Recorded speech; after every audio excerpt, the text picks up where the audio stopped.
নমস্কার বন্ধুরা, আজকে স্বপ্নের রান্নাঘর আমি তোমাদের সঙ্গে শেয়ার করব সুজি দিয়ে গাজরের হালুয়া। সকাল সকাল একটা দারুণ সুন্দর রেসিপি। এই যে নিয়ে নিয়েছি সুজি আর নিয়ে নিয়েছি গাজর। দেখতে পাচ্ছি বন্ধুরা, আমি কড়া বসিয়ে নিয়েছি বা গরম হয়ে গেছে কড়া। আমি কড়াতে 1 চামচ ঘি দিয়ে দেবো। এই যে ঘি নিয়ে নিয়েছি 1 চামচ। এই যে দেখি ঘি গরম হয়ে গেছে। এরপর ঘিটাতে আমি দিয়ে দেবো একটা তেজপাতা 2খানা করে দিয়েছি, আর 2টা এলাচ দিয়ে দেবো। এই যে এলাচ 2টো দিয়ে দিলাম। এরপর আমি সুজিটা দিয়ে দেবো। এই যে দেখতে পাচ্ছি বন্ধুরা, আমি ঘি দিয়ে সুজিটা ভালোভাবে একটু ভেজে নেবো। দেখতে পাচ্ছি বন্ধুরা, আমি সুজিটা ভেজে নিয়েছি বেশ খানিক্ষণ। এরপর এই যে দেখতে পাচ্ছ, এটা আমার হচ্ছে পাউডার দুধ। আমি পাউডার দুধটার উপরে দিয়ে দেবো, যেটাকেও আমি বেশ খানিক্ষণ ভেজে নেবো। এই যে দেখতে পাচ্ছি বন্ধুরা, ভাজা হয়ে গেছে। এরপর এটাকে আমি জল দেবো। আস্তে আস্তে করে জল দিয়ে একটু জল দিয়ে দেবো। এটা ঘাঁটতে হবে, কারণ নাহলে এটা ভেজে পাকিয়ে যাবে। আমি জল দিয়ে দিয়েছি। এরপর আমি গ্যাসটা একটু কমিয়ে নেবো।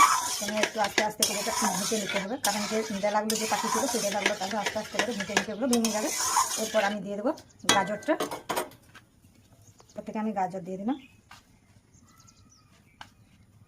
ভেজে নেবো। এই পাচ্ছি বন্ধুরা, এটা ফুটে গেছে। এরপর আমি এটাতে দিয়ে দেবো কাজু আর কিশমিশ।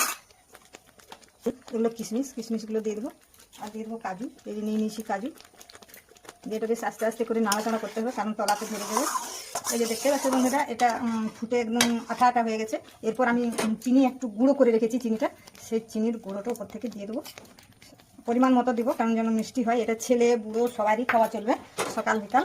তাই আমি পরিমাণ মতো চিনি দেবো। ছেলে মেয়েদের, ছোটো ছোটো ছেলে মেয়েদের চিনি মিষ্টি না হলে তো খেতে চায় না, কেন তো মিষ্টিও হওয়ার দরকার। এরপর এটা নামিয়ে নেবো। নামানোর আগে আমি ওটাকে 4-5টা কারি পাতা উপর থেকে দিয়ে দেবো, দিয়ে একটু নাড়াচাড়া করে নামিয়ে নেবো।